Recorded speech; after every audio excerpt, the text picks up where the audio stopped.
All right, welcome back. This is another episode of Phil's Philosophy Podcast, and in today's episode, I'm sitting down with an old friend of mine, Lucas Shearer.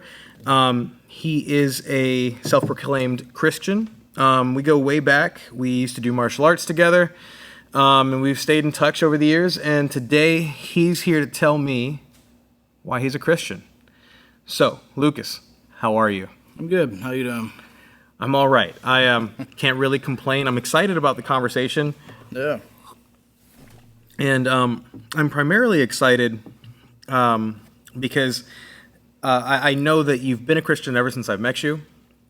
But I know that your life has gone down like its own individual path. You didn't necessarily stay with the crowd that you were associated with like forever. You know what I mean? You've kind of paved your own way in life. And so it seems, it begs the question to me that you must have challenged yourself in your beliefs. And then to say that you're a Christian means that you've probably found grounding after those challenges to keep yourself rooted somewhere. And I'd like to hear about that story. So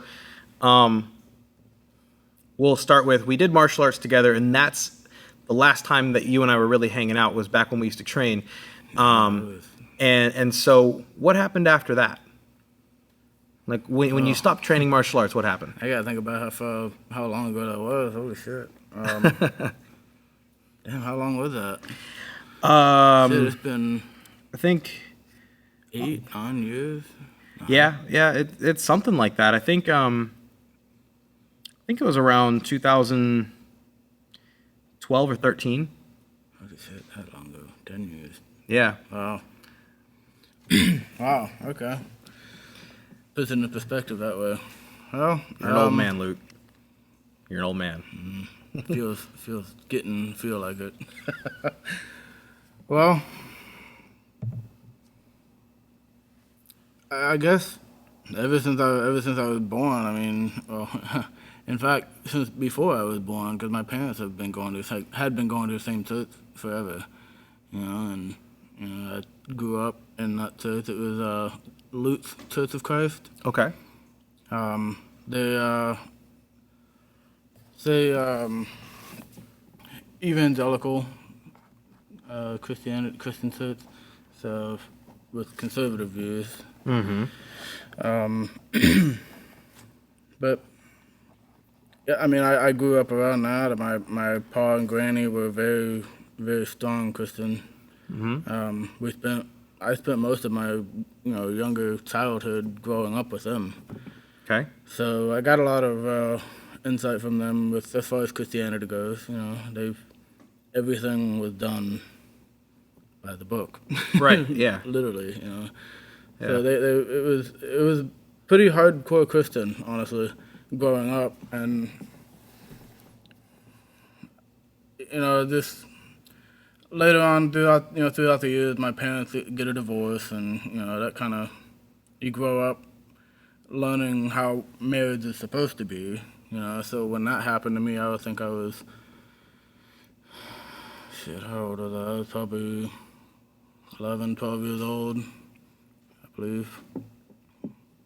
Maybe a little older than that. It's been a while. But anyway, when that happened, that was like the first time that maybe not the first time, but it really hit me hard at that point.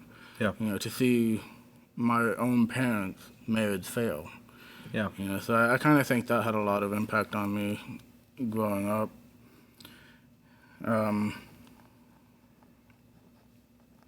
Little stuff here and there. You start to hear other people's views on things. That makes you think. Like what we're doing here. Yeah. And just, I guess lately, as far as my belief goes, I mean, I still believe that there's something.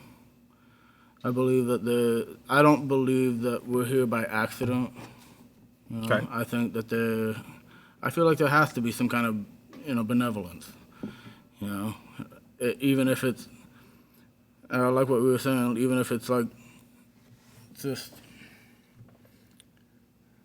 even if it's something that we don't know what it is, it's just how we've interpreted it. So like Jesus and God, or you got Buddhism and stuff like that. I feel like, even if it's not something like that, there has to be something up there. There's just no reason.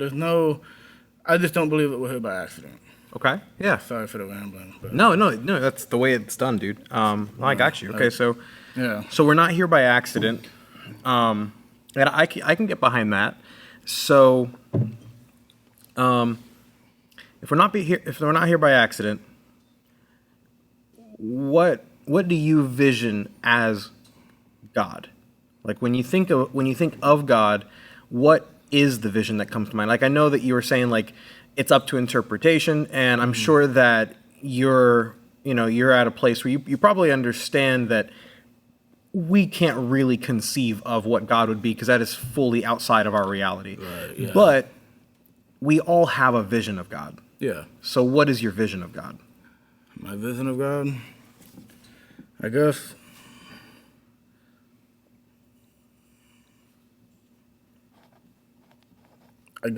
like I don't really envision him or her or whatever the hell, If I think ultimately, like when we die, I think it's more of just like just peace. So God is peace, almost. Yeah, I think I think that's how everybody really sees God. Peace. You have all this shit going on in the world, wars and shit. People, as humans, it happens. I think humans are just inevitably greedy. I think that's just the way we are. Yeah. And I think when, deep down inside, we don't really like that we're greedy, but we can't help it. I think that's just like a human thing. That's a good thought. That's a good thought. So to feel free of the need of things, Yeah. I think that's just peace. That's like a peaceful thought to not have to worry about anything and not really. I don't know. So I would say that to surmise it, and obviously it's not like a perfect definition from what you said, but Right. I would say that you essentially you feel that God is whatever energy it is, it brings peace, Right, yeah. and that it gives us the freedom from the suffering here. Right. Yes. Yeah. I think deep down people don't. Maybe there's some people. Maybe this is just me, but I hate it here. I hate the way shit goes. It's just Yeah. fucking annoying. But you have to deal with it. I don't. I'm about to get real deep right here, but That's what I'm here for. well, I guess I was gonna get on the topic of suicide there, but that's a big jump. But it's still Well, it's a part of spiritual realm. it's a part of our it's a big part of humanity. Right. You know what I mean? And there's a big part of Christianity too. Right. That's a big red tape around suicide. Right. Yeah. Yeah, that's I think I think that the reason that in all like religious texts suicide is reflected on poorly, I think it's really just a defense mechanism that we see and feel we need to stop. So like for example, if you have a big group of monkeys and they see another monkey getting mauled by something, then this big group of monkeys, well, they may jump in. That's a possibility. Right. But even if they don't jump in, you can guarantee their arms are going to be flailing around. They're going to be making lots of noises. They'll be freaking out because they're watching another monkey die. Right. And so, like, I think it's ingrained in our DNA to resist death when it's not as nature would intend it. Like, if it's not a natural death, you know what I mean? If it's taken from us or we take it from ourselves, the life force, I think it's very ingrained in us to resist that as a group. Because, like, on an individual level, anyone who has dealt with depression or even just severe anxiety, who just wants the fear to go away, anyone who suffered with it has had a suicidal thought. Some people way more than others.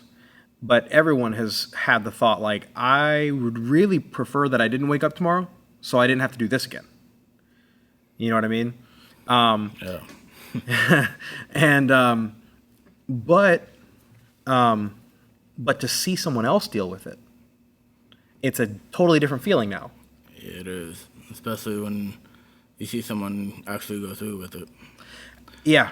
Well, not literally see someone, but I know what you mean. yeah. To witness, to have someone in your life that goes through with it, and then to witness the aftermath. Right. That's very, very hard. Yeah, I've sadly had to lose a couple friends to that, it's not. I don't think it could ever be easy to see somebody that you care about go through with it.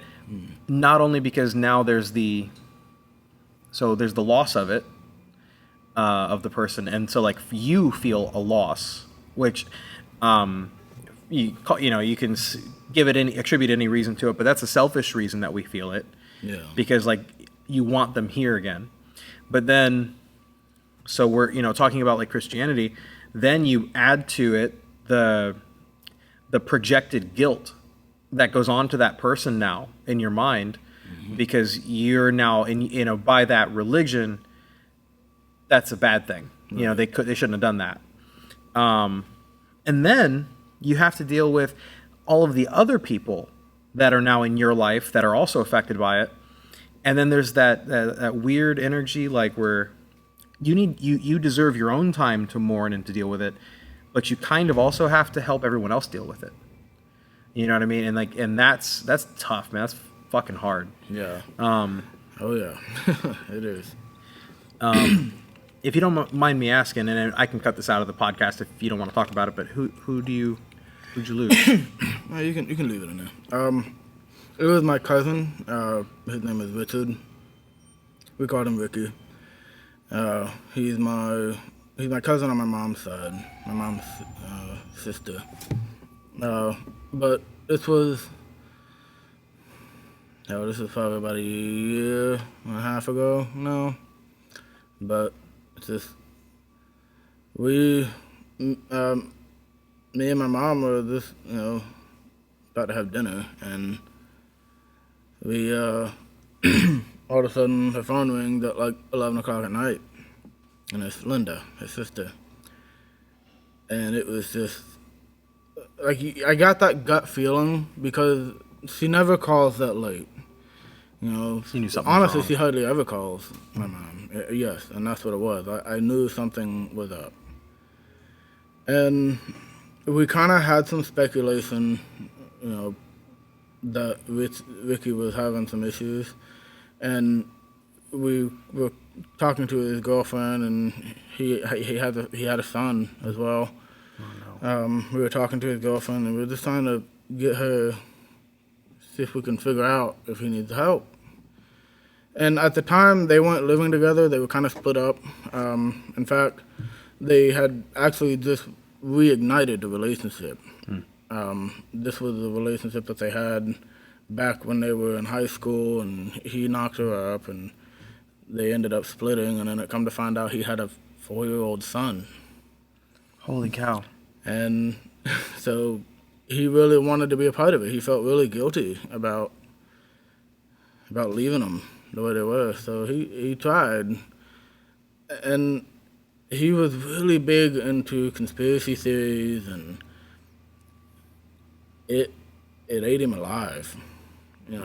On top of the fact that he was trying to figure out all this stuff about the government and all this other shit, and I believe that there's some of that stuff is real, but he was just so into it, and he thought people were following him and like watching him, and so he was taking antidepressants and stuff like that, all kinds of pills, and on top of the fact that he just found out he had a 4-year-old son, and I mean this is like in a span of 8 to 9 months. He found out he had a kid, and then from then on, it just went downhill. And he told he told his girlfriend to keep Aiden for a couple more days, that he was going to be busy. And a couple days goes by, and she decides to call him, and he doesn't answer. So she goes to his house, and right when you walk through the door, it was a two-story.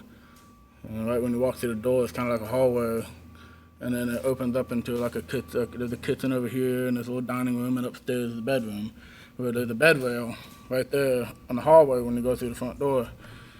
As soon as you open the front door, he was hanging there by some cords, electrical cords, I think it was, and we got the call that night, 11 o'clock at night. That's terrible, dude. I'm really sorry to hear that. Yeah, it was very, very rough. That's a lot of pain. My aunt ended up losing her job because she just couldn't function, and my mom was having a hard time with it. Yeah. And it was very rough. Yeah, that that couldn't be easy on anyone. It's not. Yeah. Like, I mean, and he's my cousin, but I didn't. We spent a lot of time when we were younger, but when we grew up, we didn't really. He was much older than I was, so he had his own life, and we only really hung out with each other when we were younger. Yeah. So, and I mean, I cried like a baby. And it hurt. I cannot imagine what his mother was going through, or even his sister, or his other brother, his dad, his girlfriend, his son. I mean, his son. I don't think his son's old enough to really understand what was going on, but it was a lot of heartache. It was bad. Yeah. So. No, that's terrible. It's really intense to not only deal with your own demons, but to try to imagine the demons that other people go through. Yeah. Because you never really know what anyone's going through at any given really point. don't. Most people are quiet about it. And even if they told you, it's just their attempt at interpreting it. You know what I mean? It's not like by them telling you what they're going through, you understand it. Yeah. And so that leads me to an important question, I think. So in Christianity, the God of the Christian Bible, or even of Judaism, the Abrahamic religions, that God is omnipresent. He is omniscient. He is omnipotent. So he is all things, all powerful, always. And the number one lesson that we learn in church is that he's all loving, that he is jealous, and he is a vengeful God, and he justice will be served. But the question still stands: why does God? It's the classic question: why does God allow so much suffering?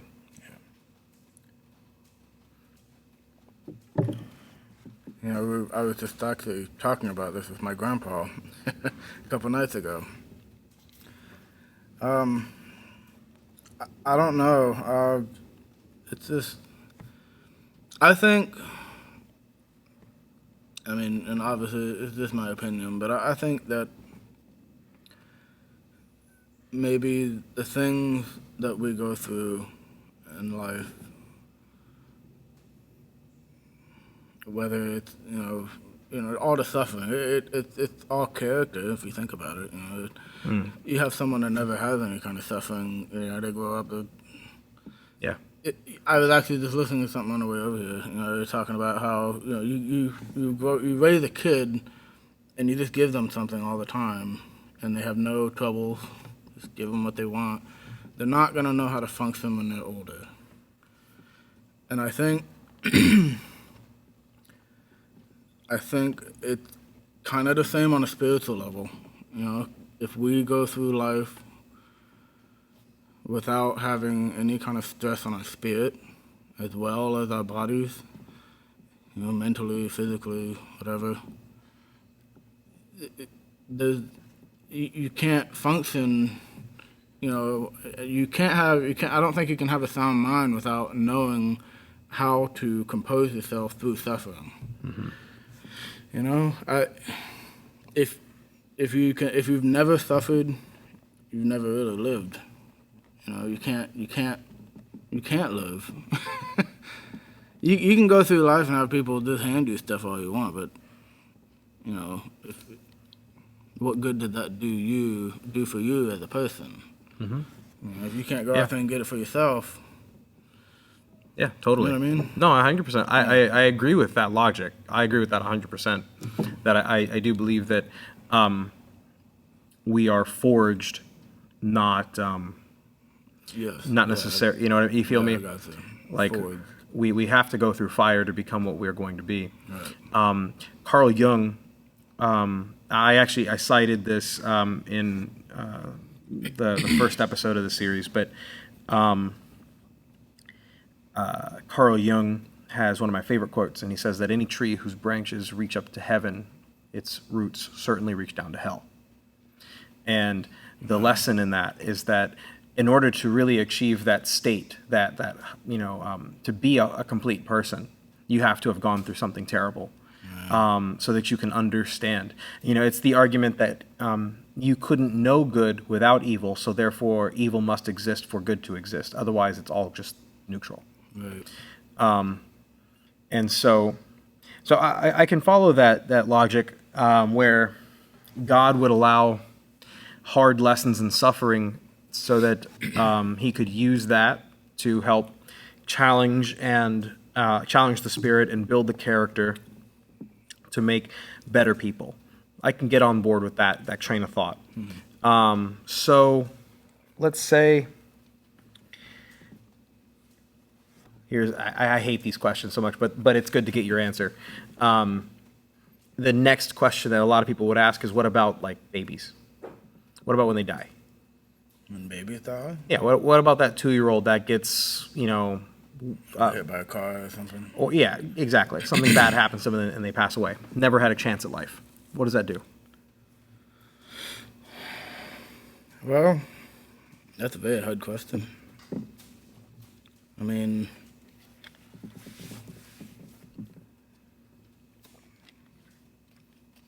I think we all have an allotted time, and God being, all-knowing, he knows how long our time is. Sure. So,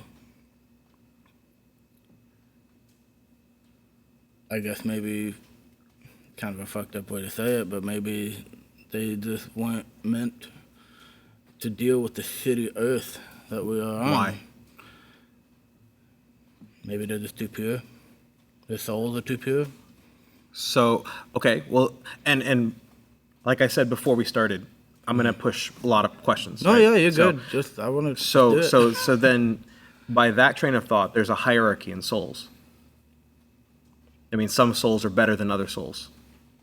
I don't think Because, necessarily that. well, purity is closer to God, right? What's that? Isn't purity closer to God? Like a pure soul would be closer to God? Too, yes. Okay, so if there are souls that are too pure to live out a suffering life here, that means that soul must be closer to God and is therefore valued more by God. That's a good way to put it. So, does God value certain lives or souls more than others?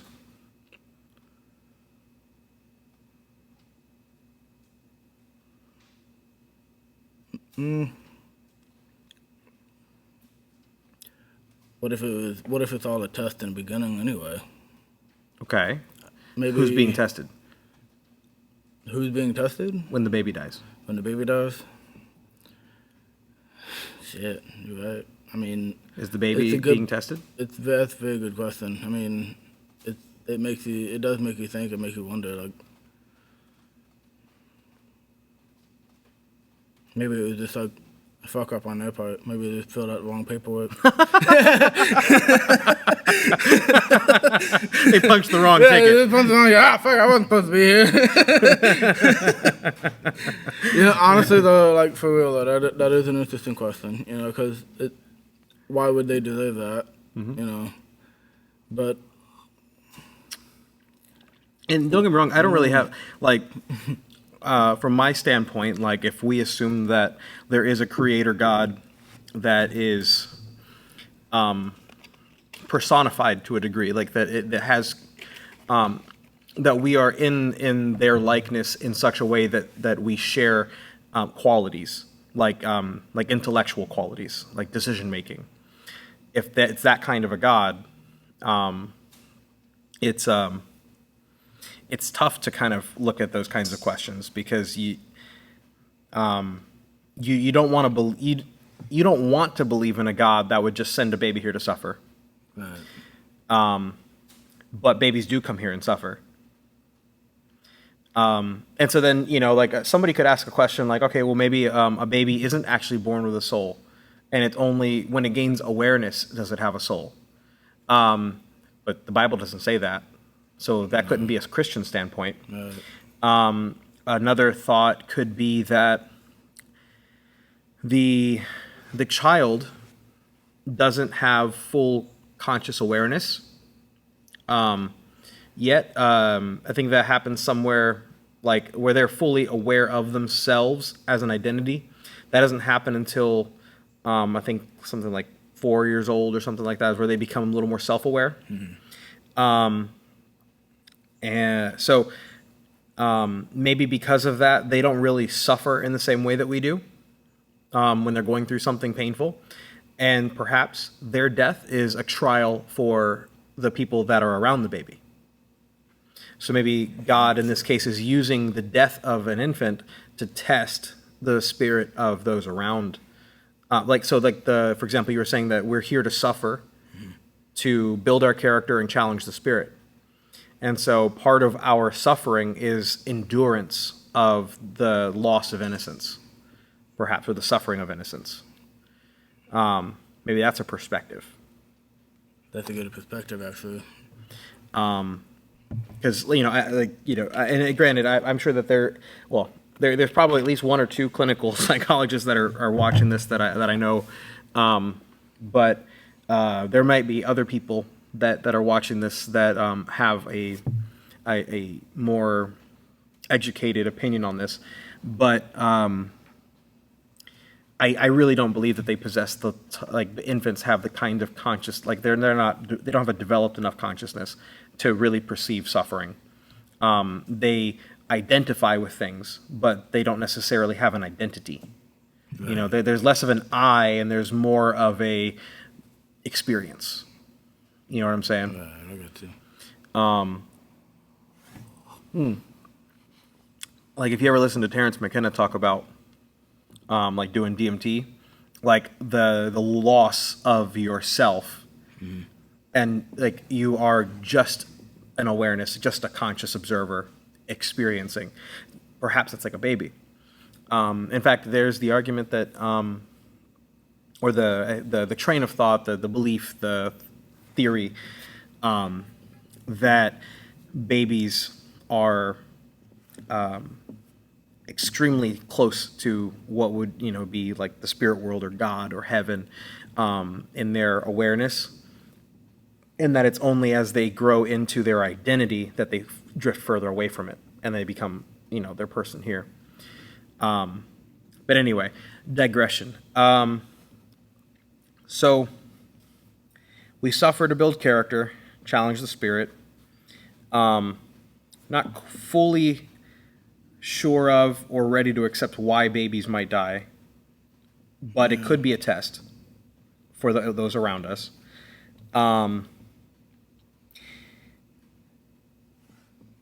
Why did God make us in the first place? Well, I mean, it started with Adam, so... Why? Why?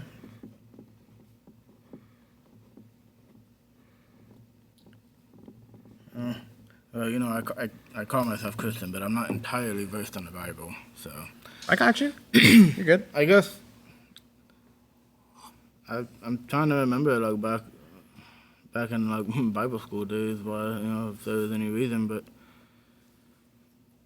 I don't really remember there being any reason for him to put man on the earth. He created us in his image. But God always has a reason for something.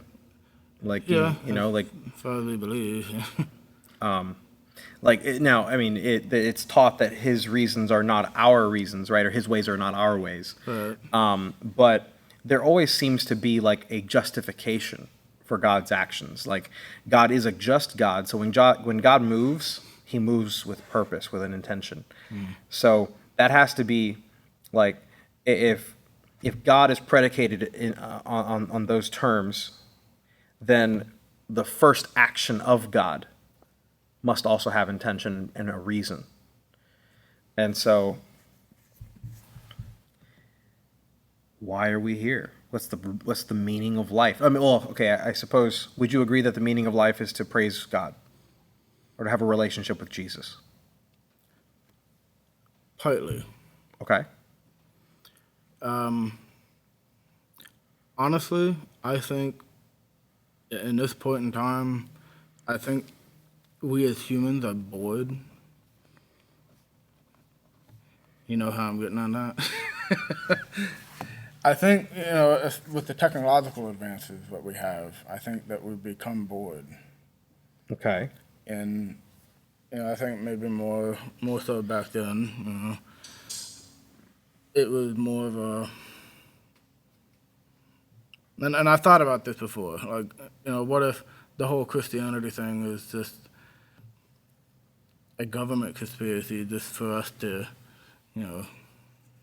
because it started, the way the United States was brought up. It was brought up in, with God at the foundation. So,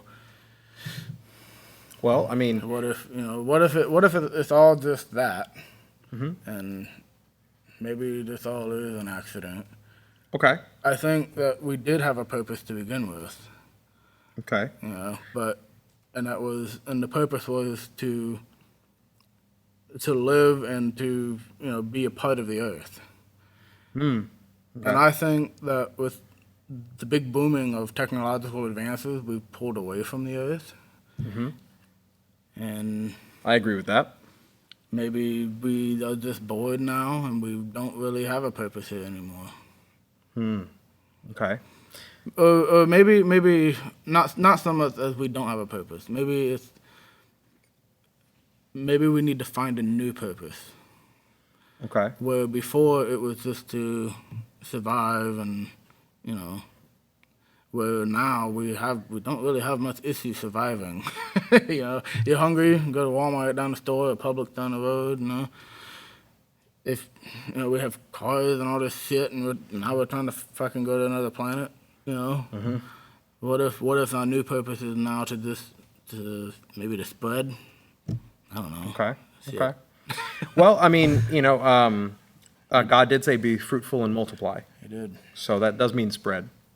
There's argument of context whether he meant to go have a bunch of babies or he meant to go make many followers. But nevertheless, he did say be fruitful, be multiply, and multiply. So our original purpose, you're saying, was to be one with the earth more. So basically just to live a very holistic life in harmony with nature. Does that sound about right? Yeah, in a way, yeah. So God wanted us to have a relationship with him in harmony with nature. Does that sound about right? Think about the Garden of Eden. That's basically how it started. We were in harmony with God and his creation in the Garden of Eden until we broke, his one rule: don't eat from this tree. I think we really were supposed to be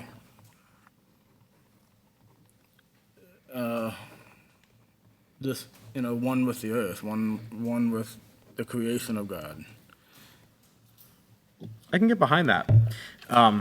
regarding just like a life philosophy or in a roundabout way, I feel like that's what we should try to get back to. I it's a more difficult life. It's not as comfortable. It's not as secure, but it's a much freer life. And there really are no limitations on what you could go do.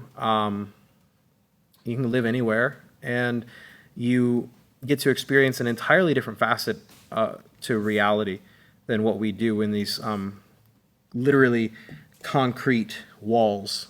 You know what I mean? Like these, just these the walled garden we've put ourselves into. No. So regarding the theory, or the potential theory that religion is a political construct to manipulate people, that's historically accurate with Catholicism. They took the Bible, they hid it from people, they made it so that no one could read it, they didn't teach people how to read, and then they built an entire political structure around its teaching because people understood that it was valuable, and they built the Catholic Church around it. And they said that the only way to learn and to know what God wants of you and for you is to come to us. And so the Catholic Church did that quick. They realized that there was power. Control, look at the Book of Eli. That's a perfect, modern day, very contemporary example of the exact same thing. The antagonist in the Book of Eli wanted that book so he could manipulate everyone around him, so that he could build and expand his empire. Essentially, that's what the Catholic Church did. And now they have like the Library of Alexandria sitting underneath the church, but that's scary. Anyway, that's a different podcast. Okay, so our purpose in life is to be in harmony with nature, with a relationship to God. And God is the creator that is peace, love, freedom from suffering. And suffering in and of itself is really just there to help us build character and strengthen our spirit. When I asked you earlier to characterize God, or like give me your vision of God, you didn't really give me any kind of like attributes outside of personality, like peace, freedom from suffering. That's like going to grandma's house, right? Like you go to grandma's house, she's got some cookies, you know what I'm saying? Like you smell some tea, like brewing, and it's a happy little nest, right? It's peaceful. You're not going to suffer there. She's going to tell you how handsome you look that day, and like that's grandma. So that's a personality. But like when you think of God as a physical thing, maybe not physical, because obviously he's not here. Right. But there has to be a so let me ask you this way. Are you asking more of like what kind of views? Are you asking me to personify God, or are you asking me to personify like what heaven would be like? No, so let's start with this. How do you interface with God? How do you pray. Okay. But do you hear God back? No. Do you see God? No. Do you know do you know emphatically that God's listening? Do you know? No. Okay. I think it's just, it's really based on faith. Yeah. Yeah. And like I was saying earlier, I mean, it's just kind of, it's hard. Faith is hard. Trying to keep faith in God is hard. I understand that. So. Mm-hmm. Okay, so prayer. That's how you interface with God. Right. So if prayer is how you interface with God, have you ever experienced God? Experienced God? Mm-hmm.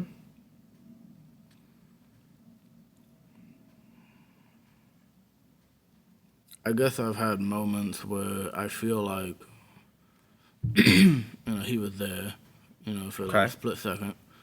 You know, you have moments where, like, something simple, like just driving down the road, and it's like, you just saying a little prayer in your head, like, please just, let's just work out, something like that. I've had moments where it's like you say that and you just have like a good feeling. It's like, okay, Okay. Okay. So it's hard to explain. no, I that understand. kind of, I you know what I'm understand. saying? Yeah. No, I totally. I understand what you're saying. Because to me, it's more of a feeling. Like, Okay. and to say a prayer like that, it feels like I've taken some weight off. Because it's like I'm asking for help. You don't feel like you're doing this alone. You're asking for help, whether it's from someone or God. Okay. Can you describe that feeling? Yeah, like a weight off. Like kind of. Like, Okay. it's kind of like Relief.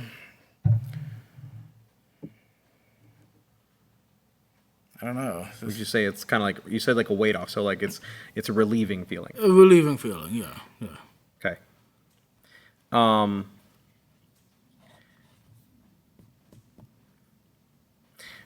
Why do you believe in God? And I don't mean in the fact that there's something that created everything. Yeah. You were saying earlier that that seems impossible to deny. We'll get to that later. But why do you believe in the Christian God, Yahweh? Well, if you want to say that, then the reason I believe in that is really because that's all I've known. If you're asking me why do I believe in God, as a whole, I think it's just like a comforting feeling for me, like to know that I'm not here alone. Yeah. Yeah. It's just. And in some ways, I'm sure you feel like there's a conviction that you're not. Yeah, actually whether alone. it's a coincidence or not, every now and then you get that feeling. It's like, Yeah. okay, maybe he is listening. Maybe there is something up there.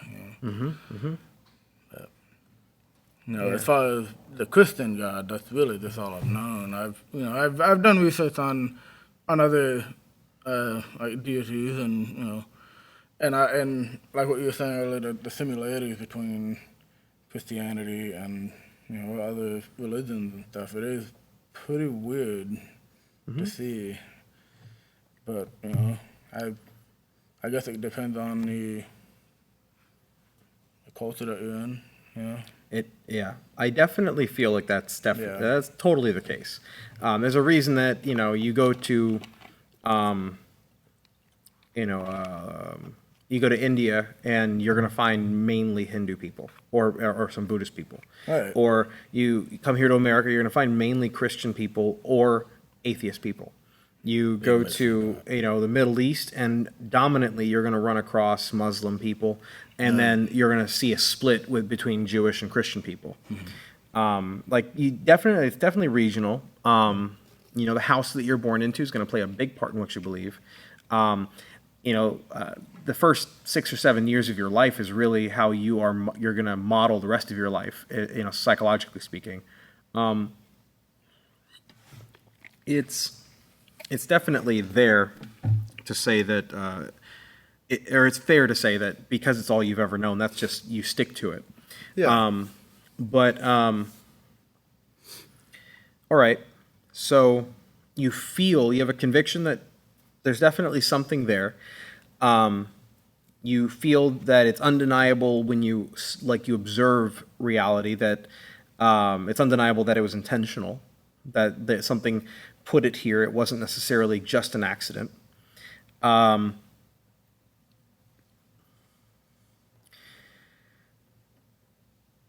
know this is very similar to the what's the meaning of our life question, and so it is barking up the same tree, but why even make this reality?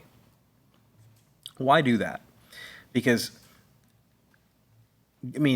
arguably, God is capable of absolutely anything.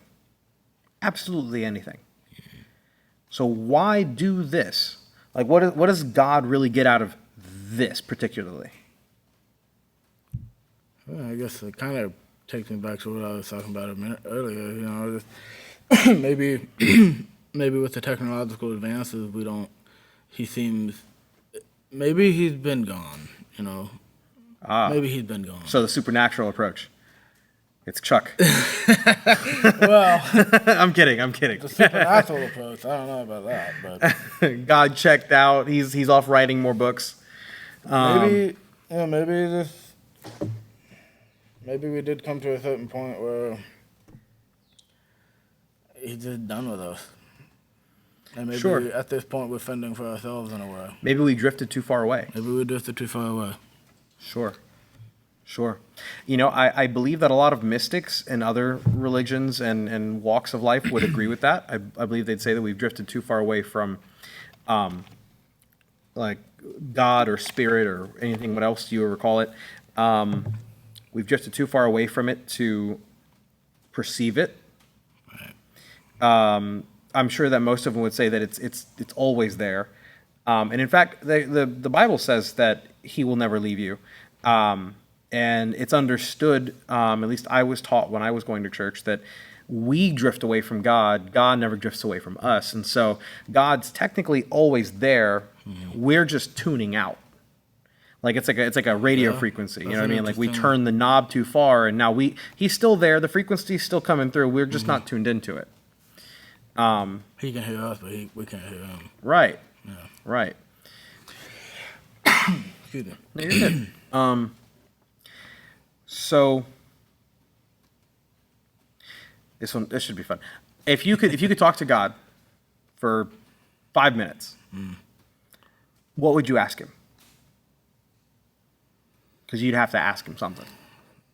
So, I mean, I think I would ask what anybody would ask: why? You know, what's the reason? Why are we here? What's the reason that we're still here? Sure. You know. So if you could ask anything besides the obvious questions, what would you want to know? What would you want to understand?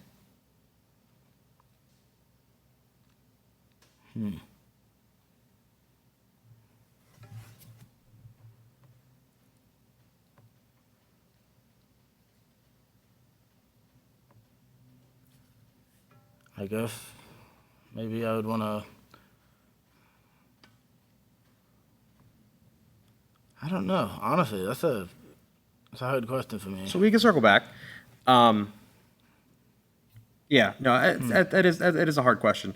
I mean, other than asking like, what's the reason for all of this?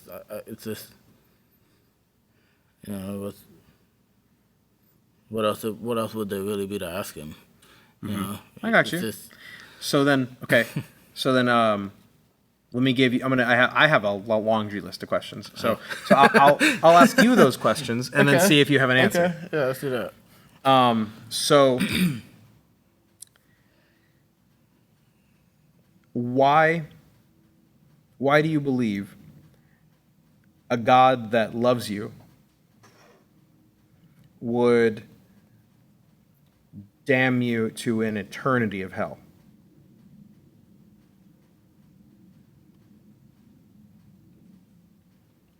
Well, I mean, we were given free will, so. Okay, but he loves you, and he knew everything before you were created. He knew you before, and he still made you, knowing you'd go to hell. Why would he make you? Someone else's experience, you know, someone else. So he'll let your soul rot in hell forever, so that somebody else can go to heaven. No, that's fucked up. It's fucked up. Okay, so Damn, that would be a good question. so then, what do you think hell is? Do you believe in hell? Yeah, I believe there's You believe in hell? Yeah, You believe in there's a heaven? heaven and a hell. Okay. What do you think hell is? You say where or what? What? What? What is it? Well, I think hell is just maybe a replay of your worst experience in your life. Okay, where you feel the most guilt, I think maybe. heaven would be a replay of the best experience of your life. So, I'm gonna be a dick. I'll be honest with you. The best experiences in my life, if I had to replay them forever, they'd become hell. Yeah. Like after a while, Well, I think it's personal though. no, but after a while, your favorite song starts to become shit. You know, you know what I'm saying? The wheels on the bus don't go round and round forever, bro. Yeah. But no, I tease. So, but I can get behind the hell idea. I can get behind that. You know, you exist in a cyclic torment of your own doing. Just perpetual, just hell. Yeah, yeah, and it's all you. Yeah. It's your experience, which only makes it worse for you because now you're guilty and you're mad at yourself for doing it and for being guilty. And I can totally get behind that, and I think that it would be terrible. Yeah. That would be terrible to have to live my most guilty and worst experiences. Do you believe in the devil?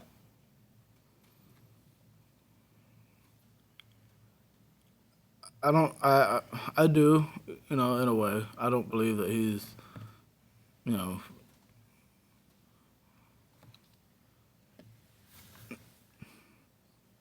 I don't know. I don't think he's by himself. Obviously, you know, he's. So there's demons. Yeah. Okay. So I mean, I think everyone fallen angels idea. Yeah. Yeah. Okay. If you want to go from a biblical standpoint, yeah, you know, the fallen angel, you know, Lucifer, whatever. Okay. So there are malevolent beings in the spirit world that are looking to drag you down.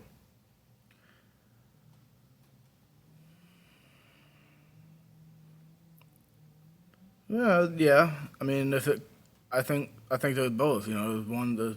Yeah. They're So both there's fighting benevolent. for your soul. There's good and evil. You know, wanting you. You know.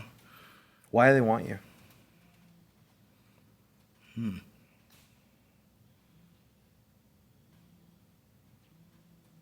Why do you matter? Why do I matter? Shit. I don't know. Because at that point, it actually almost feels like you're just a pawn, and it's about whose team gets the most players. Because you're saying that they're both just fighting over you. So they both want you. Why do they both want you? Now, I've heard, so the answer that I've heard from like pastors on that kind of a situation, I've been told that God wants you because he loves you and he wants you to be with him for eternity. The devil wants you because he wants to shit on God. He wants to piss on God, you know, in God's face by taking you away and proving to God that you're not Job. You know what I mean? But that's not backed in Scripture at all. Like, that's not a statement or a position that's not supported in Scripture. And that's really one of the most important things for me is that when people like you're taking a very liberal stance on Christianity, in that like you're Christian by like on paperwork, but like you're open to experience. Of course, yeah. And but honestly, I think that's the whole problem with the way we are as people. You know, you get all these people that are too closed-minded, and that's why we fight. Totally. I like to call myself Christian, but I also want to know what other people, you know, think about it. So this is helping me. Yeah, right on. It's helping me.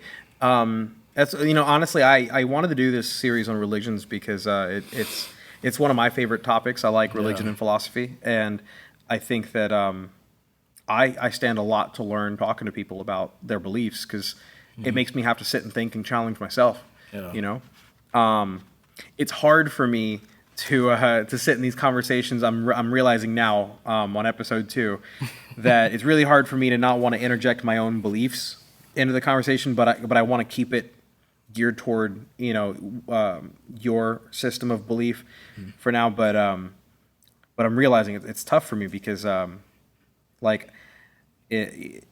realizing that how much of my own biases I've allowed to seep into my psyche to the point that when something gets brought up, it wants to come out. You know what I mean? Yeah. But it's great because I'm getting a chance to challenge it. But okay, so arguably, you can call it a positive and a negative energy, or you can call it an angel and a demon. But there's good fighters and there's bad fighters. There's the good, there's the do you watch Avatar: Last Airbender? Yeah. Okay, Yeah. there's the water tribe and there's the fire tribe, right? And the water tribe only wants to help restore unity amongst the four nations for everybody. Fire tribe wants to absorb all nations and become the most powerful, right? And that sounds like what the devil would want. The devil, according to Scripture, can't wait to come back here during his reign on earth and flaunt it. You know what I mean? But I wonder in that like type of a narrative, why would God make the devil? Like, God is the judge, right? Does God need a punisher? Couldn't he just put you in a place that makes you relive your shit? Why would he need the devil? Now, mind you, the devil the devil really isn't spoken of in Scripture.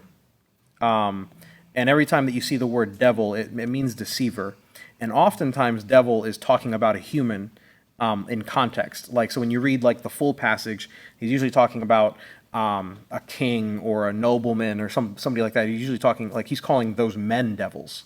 And so, devil being a deceiver and being a bad person, I'm totally about. But it doesn't really talk about devil like Satan. I think only in 2 passages do you have a spiritual, like a deified entity that is an adversarial archetype against us. One is in Job, and the other I forget. But even in Job, right? So like let's say the devil is the bad guy, right? Reconcile this one for me. If the devil's the bad guy, why then? Number one, after the fall. After the fall of man, the devil's cast into hell, right? So actually, I think according to the Catholic tradition, which is where the fall really comes from, I think that happens before, and the snake was like anyway. So, point being, the devil's he was banished from Lucifer was banished from hell because he was jealous of God, wasn't he? Well, that's not in the Bible, but that is the Catholic teaching. That's what the Catholics teach, and then it's accepted in all the rest of the churches, which is an interesting fact. But nevertheless, so if the devil has already been banished from heaven, he's in hell. How then? Let's fast forward to Job. How then is the devil in heaven talking to God? Because I was taught in church that the devil, hell is separation from God. It's an absence of God, and that is the real hell. There's hopelessness in that. So, if the devil's in hell, which is separation from God, how all of a sudden in Job is he wagering with God in heaven? There's the first question in that. The second question in that then is, in Job it says that God holds the devil's power under lock and key, which means that the devil cannot act without God's permission, which means every bad thing the devil does, God gave him the green light to do, which means that every bad thing that's ever happened to you, God did. It wasn't the devil that did it. It was God that said, go. And so, how was the devil in heaven why was God making a wager with the devil to prove him wrong? That's some petty human shit. And that is weird. It's always been said, not to test God. Right, but God was all about it when Satan was like, oh man, I bet I can get him to say, fuck God. No, he knew he was going to win. Right, but he still made the wager, and he still sent, again, under lock and key. So that means he sent the devil He didn't say, oh, whatever you want to do. The devil had to, or God had to give him permission to do everything. So that means he said, go and ruin his life. So he took a man. Now that's fucked up. Why would I ever want to follow God now? Because he took a man who was faithful and loving, devoted to God, and then ruined his life to prove the devil wrong. What came of Job, though? If I remember correctly, I don't really remember that story. I know that he never renounced God. I know he's supposed to be in heaven, but I don't remember the ending of the story necessarily. What I do remember is the fact that God fucked him. Bent him over, licked his palm, and fucked him. Sorry, everybody who's listening to this, but like that story's jacked up, man. That is a really, really screwed up story. I can't really get behind it. I don't remember that. I have to listen to read that. I highly recommend listening to Job again. The entire book of The Job? whole book of Job, yeah. It's not that long. It's not all supposed to be metaphorical, though, is it? Well, Is it saying that it actually happened? Yes. Like, it's not just a metaphor? oh no, it's a story. Like it's supposed to have happened. According to like Well, right. according to the church. According to the church, yeah. Yeah, according to the church, it's historical. Interesting. I have to read that one. Yeah. And so my stance on it, and the reason I want to like poke the questions is it seems like there's a lot of contradictions that bounce back and forth in Christianity. And then there's usually, usually soft words and pretty imagery that kind of blankets over them so that we ignore that there's a contradiction. And then we go, oh, it makes sense. He was just testing him. That's all he was doing. He was just testing him. That's all. But in reality, dude, in context, he ruined his life. So off that one, because that's definitely a hard one to ponder in the moment. And so, what do you believe? Because you're happy to call yourself a Christian, like you said, but you're not necessarily like a by the book Christian after your life experience. So what do you believe is like what is salvation? Like, because if there's a heaven and a hell, that means you have to earn heaven. So how do you earn heaven? I mean, How are you earning heaven? How am I earning heaven? I'm just trying to do the best I can. Try to be a good person. Okay. Not snap on people. Okay, but that's fair. So you're earning it by being a good person. Yeah, just I guess from a morality standpoint, Okay. don't be a dick. Don't be a piece of shit. Totally. And I can get behind that tenet 100%. Treat your neighbors as yourself. Yeah. If you want respect, you gotta. And some people will argue with me on this one. If you want respect, you have to give it. And then some people will say, well, why should I have to give it if it's not being given to me first? Exactly. Yeah. Someone's got to give it first. Exactly. Yeah. And Christ, so the Old Testament in the Bible serves as a history, right? It serves as history and prophecy, so that when you get to the New Testament, you see that the prophecy was fulfilled by Christ, right? By Jesus. And so the Old Testament really doesn't hold much bearing outside of a historical lesson and prophecy that's being fulfilled in the New Testament. So in the New Testament, at least the way I see it, the whole point is to love, when Christ gave them the new commandment, it's to love each other as He has loved us, right? And you are to treat each other as you would expect someone to treat you, right? Like treat somebody as yourself. There was the parable, well, not parable, I suppose, but the lesson that He gave to the disciples. Or was it on I can't remember if it was just to the disciples or to that mass that gathered, but nevertheless, he gave the lesson that when you're entertaining the least of people, you are entertaining angels. That concept, that idea that, the strange, the homeless person that you fed, that you didn't have to, that everyone else walked past, that that could have been an angel testing you, an opportunity God used to test you, and so we're called to treat each other as ourselves and to love each other as Christ loved us. And so I think that you're charged to be the best person that you can. Solid. Like that's a big check mark in the Christ book. However, you still have to believe that Christ is your Lord and Savior, or you burn in hell. Be baptized. And yes, and you're supposed to be baptized. That's more of a Baptist thing, because not every denomination says you have to be baptized. Mine does. Well, no, some do. Yeah, the Church of Christ says they say the same thing. They say that, but I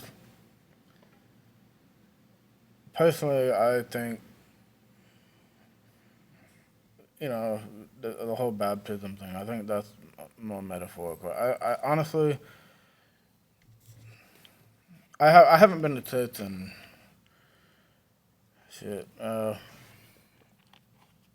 probably 4 or 5 years now. I haven't been to church.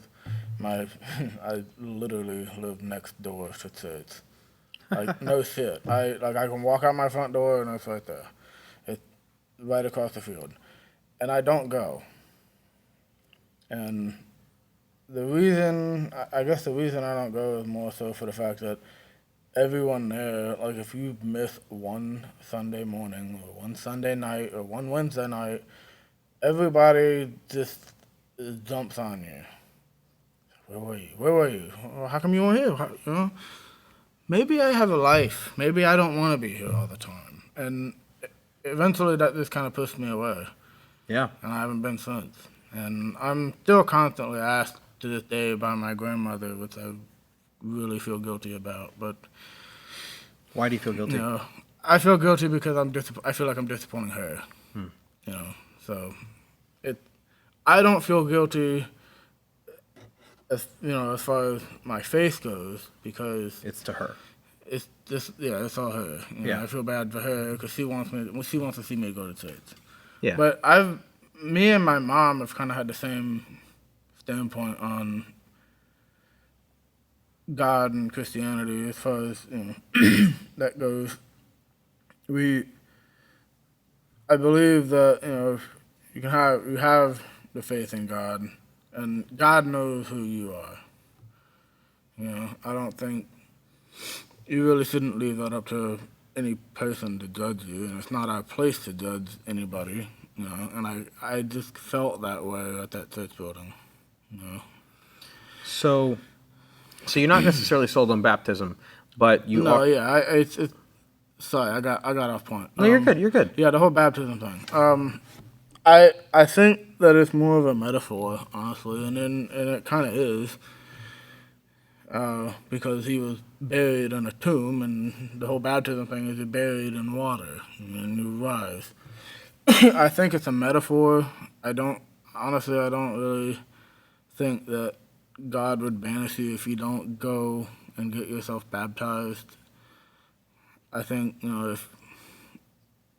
if you keep your heart right with Him, then So it lies more on your heart, which I can get behind. Yeah.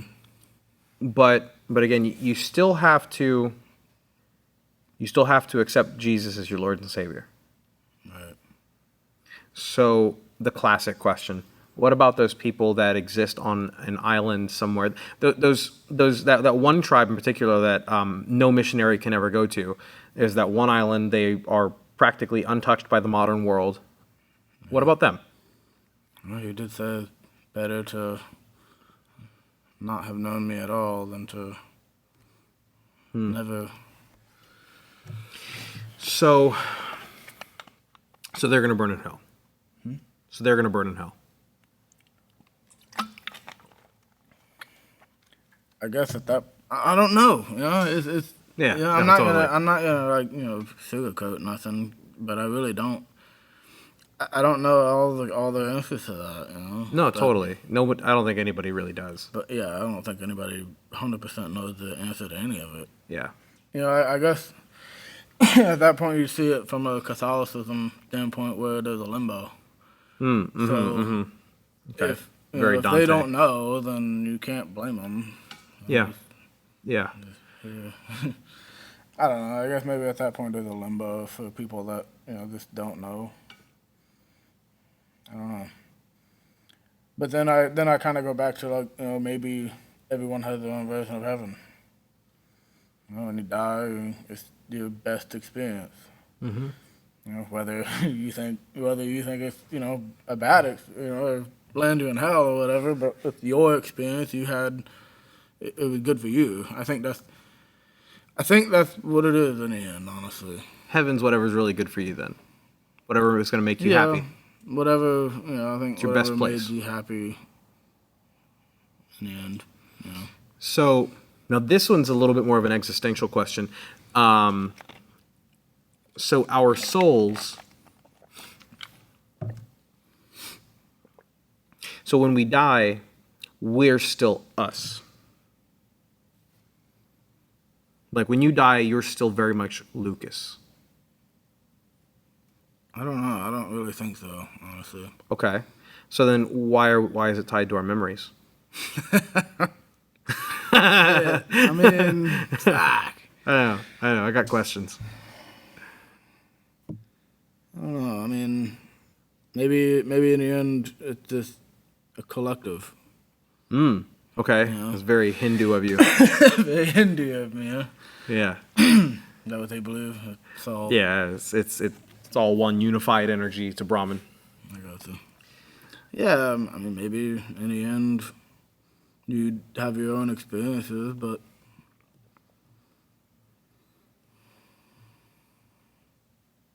maybe at that point you're no longer like yourself, but you're one with everybody. So at that point, I don't know. Okay. Okay. What do you feel more conviction about? More conviction about? What do you mean? Yeah, like what like regarding what a soul is. Like what opinion holds the most conviction for you? Like what do you believe the deepest into the pit of your gut about your soul?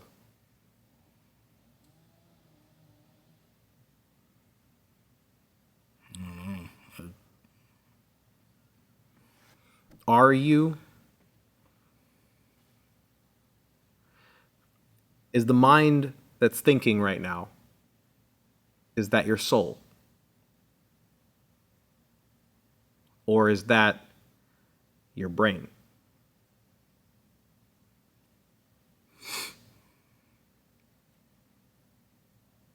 I think it's his soul. Okay. 'Cause you can't make life decisions and stuff if it's just your brain. Your brain. I feel like your brain would just keep the body safe, but your soul. I think that's what separates us from the animals. Your soul is. You think about what's gonna happen if I do this. Well, there are plenty of animals that plan like that. So like for example, baboons are notorious for planning like days and weeks in advance for Really? like food, for hunting. They'll ambush their prey, so like they'll plan to set diversions so that they can ambush and things like that. So like they're very intelligent. They have there's forward thought in their mind, it's more and more we're seeing that there's high intelligence in some animals. Like for example, the octopus. It's shown that the octopus like it understands complex puzzles and it's deceitful. Like an octopus will try to trick you. So like it understands you to a degree. And so is that their soul or is that their brain? And if it's their brain, then why is it our soul?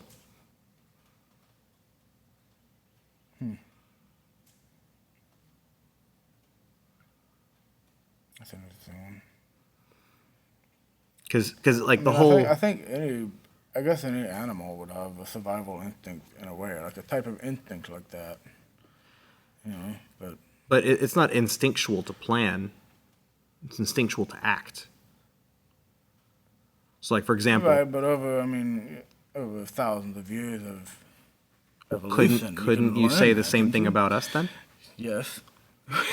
Yeah. And Yeah. you said evolution. I believe in microevolution, not macroevolution. Okay. So I believe that, I take the octopus for example. Didn't it start off as like this? It had a shell at one point, didn't it? And then eventually, yeah, they say octopus had a shell at one point, and it was that weird fucking one. It's been around since crustacean time. I think I know what you're talking about. Yeah, but like that's where its it's big like ass a- head sits in. Yeah, Yeah. exactly. Well, they say that they eventually lost the shell and they developed ways of protecting itself later on by using seashells and shit, Okay. covering itself in seashells.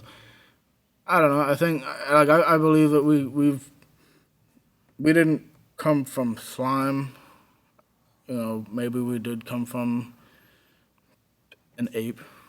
Okay. In a way, Okay. What if I told you we came from plants? from plants, from mushrooms.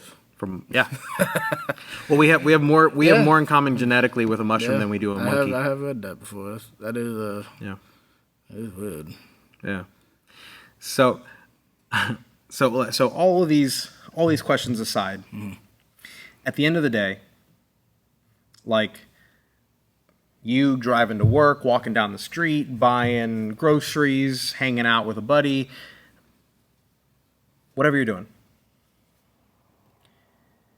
what is the basis for you? What makes you? What is your core system of beliefs that you operate off of? What do you feel that is? What do you mean? Like, So like, so Like if I were what? to ask a super Bible thumping Christian, like somebody who's like rooted in the church, their answer will probably be that their core system of beliefs and what they operate off of is the mission to spread the word of God, their love for Jesus, their relationship, and their mission to grow closer and closer to God every day.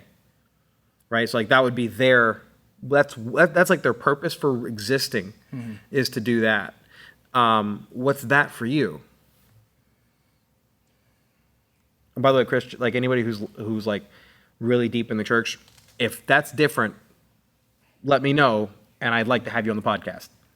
Anyway, so what is that for you? I guess I live for the people around me. I guess I mean, I've always been the type of person that just wants to make sure everybody else is okay. Yeah. I don't know. I just like, I'm not saying I don't care about myself. It's just like Yeah, I know what you usually like anybody that you probably noticed it even before, like back when we were younger. Like anybody that we're around, I'm always like trying to make sure that they don't get hurt or they got what they need. Yeah. I'm always I guess I've always been the type of person that would give my own shirt off my back for you. Yeah. It's just, and it really doesn't matter who you are. Yeah. And again, with the Christian thing, like I'm not I'm not the type of person who's gonna shun somebody out for being different. As far as being gay or transsexual or whatever. Again, it goes back to where that's not my place to judge. Be who you want to be. You don't hurt me. Yeah. Don't fuck with me. I won't fuck with you. In a way, That's totally it. Yeah, I got you. Yeah. So basically at the core of Lucas is I want everyone to be healthy, happy, and at peace with one another. Right. Yeah. So that's what kind of like in your actions, that's what you feel kind of drives you. In a way, because I hate conflict.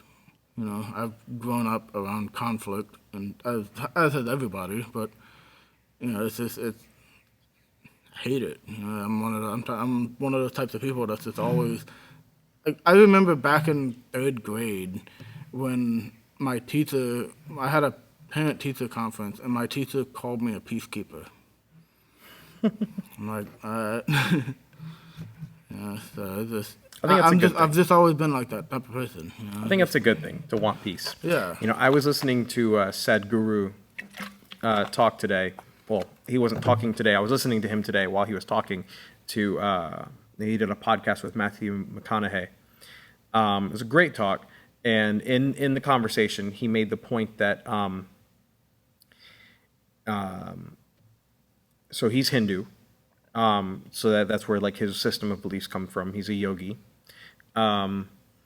He was explaining that he sees that we are all God. We're all an aspect of God, that we're the same. Like I am you and you are me. We are the same. My right now my consciousness is Sadhguru, and and you're perceiving through Lucas, but really everything around me is me. And because of that, this was cool. He was like, so Matthew McConaughey asked him something about being selfish, and Sadhguru explained, being selfish is a good thing. You should be selfish. You should expand your selfishness. So when you begin to perceive that everything around you is you, and you're selfish, it means you want the best for everything around you. And I was like, that's an interesting perspective. Yeah, it is. He's like, you should be selfish, but you should also be aligned with the understanding that you and I are one and the same. And so anything that I would do for myself, I should do for you, because we're the same. And so my point to bringing that, because what you said is similar to that from a different perspective, is that you want to see everyone prosper if you can help it. If your hand can be put in the way to help them, you'll do it. And I think that's great. And I think that any Christian who is a by-the-book Christian that isn't condemning about a divergence in like your solidarity would say that you are a solid Christian, because you treat people closer to how Christ would treat people than a lot of church leaders do. Yeah. And so, and Christ called us to love each other as he loved us, and to treat each other as one and the same. And so I think that the call to any good Christian, according to the book, is to be Christ-like. And so it seems like that is kind of your charge, is what it seems like. Yeah. I think that's dope. And yeah, this was a good talk. It was. Definitely got me thinking about some other things. Word. Yeah. I'd love to, as the noodle churns around, I'd love to hear your feedback later. Yeah, for sure. If you have any thoughts or anything. We can definitely do a part 2. But do you, any last topics you want to bring up or ask me or anything like that?